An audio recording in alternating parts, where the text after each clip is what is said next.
आज हम रामचरितमानस से एक छोटा सा प्रसंग ले रहे हैं, जिसमें केवट भगवान राम से कहता है कि मैं आपको नाव में तभी बिठा लूंगा जब आप मुझे अपने चरण धोने देंगे, क्योंकि उसको ये भय है कि कहीं ऐसा ना हो कि भगवान राम के चरण यदि नहीं धोए तो उनकी धूल से उसकी नाव कहीं औरत न बन जाए। क्योंकि उसे यह प्रसंग मालूम था कि किस तरीके से गौतम ऋषि की पत्नी अहिल्या भगवान की चरण रज पाकर स्त्री रूप में आ गई थी और उनका उद्धार हो गया था। इसलिए वह बार बार आग्रह करता है कि मैं आपको अपनी नाव में तभी बिठा लूंगा जब आप मुझे अपने चरण पखारने देंगे, यानी कि धोने देंगे। बहुत ही रोचक प्रसंग है, भक्ति भाव से भरा हुआ है और केवट और श्री राम का ये प्रसंग जगह जगह इसका वर्णन हमें मिलता है। विनय पत्रिका का एक बहुत खूबसूरत सा पद है जो मैं यहाँ पर ले रही हूँ।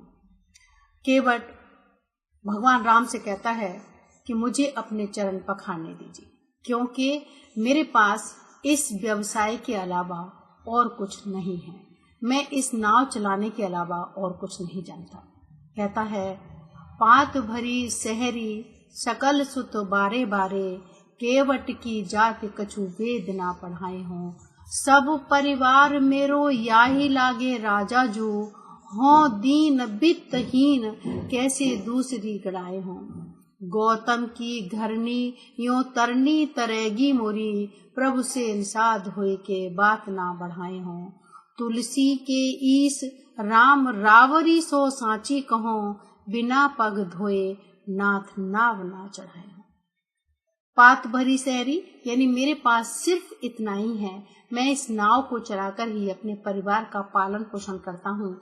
एक पत्तल में जो पत्तों से बनाई हुई थाली जैसी बना ली जाती है कि उस पत्तल में सहरी मछलियों का खाना है, थोड़ा सा भोजन है, सकल सुत बारे बारे और मेरे बच्चे भी छोटे छोटे हैं। तो पात भरी सहरी सकल सुत बारे बारे, केवट की जाति कछु वेद ना पढ़ाए हूँ। मैं कैसा हूँ? मैं गरीब हूँ, निर्धन हूँ, केवट हूँ, नाव खेने वाला हूँ। मैं अपने बच्चों को कुछ वेद पाठ नहीं पढ़ाने वाला, क्योंकि इतना मैं कर ही नहीं सकता। मैं तो सिर्फ पालन पोषण कर सकता हूँ और उनको नाव चलाना सिखा सकता हूँ। मेरा तो बस यही एक काम है और यही मैं अपने बच्चों को सिखा सकता हूँ। सकल सुत बारे बारे, मेरे सारे बच्चे जो हैं वो कैसे हैं? छोटे छोटे हैं।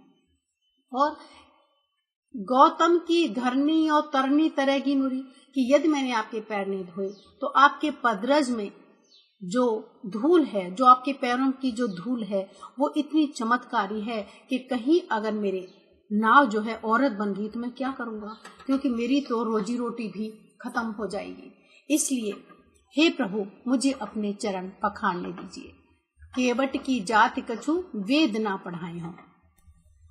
गौतम की पत्नी की तरह यदि कहीं मेरी ये नाव भी अगर औरत बन गई तो मेरा तो व्यवसाय, मेरा तो कार्य ही खत्म हो जाएगा। मैं कैसे अपनी रोजी रोटी कमाऊंगा। केवट भगवान से निवेदन कर रहा है कि बिना पग धोए नाव ना चढ़ाए हों, यानी कि मैं आपके पैरों को धोए बिना मैं आपको अपनी नाव में नहीं बिठा लूंगा। यहाँ पर केवट की चतुराई दिखाई देती है। वह कैसा सरल है, सहज है, समर्पित है और अपने परिवार का उद्धार करना चाहता है, क्योंकि जानता है कि जिसने भगवान की चरण रज ले ली उसका उद्धार हो गया। तो वो बार बार उनसे आग्रह करता है कि मैं आपके चरण धोकर ही मैं आपको अपनी नाव में बिठा लूंगा। लेकिन भोलापन इतना कि क्यों बिठाऊंगा, कहना तो वो कह तो रहा है वो ये कि बिना कहीं मेरी नाव जो है वो कहीं औरत न बन जाए, लेकिन भाव उसका क्या है, आंतरिक उसकी भावना क्या है कि मैं भगवान की चरण रज ले लूंगा, उनके पैरों को पखार लूंगा, उनका चरणामृत ले लूंगा तो मेरे संपूर्ण परिवार का उद्धार हो जाएगा। क्योंकि जब सभी उसका आचमन करेंगे तो भगवान उन्हें पापों से मुक्त कर देंगे। तो यहाँ पर केवट की चतुराई दिखाई देती है, उसका भक्ति भाव, उसका प्रेम, उसका समर्पण, कि वह बार बार प्रभु से आग्रह करता है कि बिना पग धोए नाथ नाव ना चढ़ाए।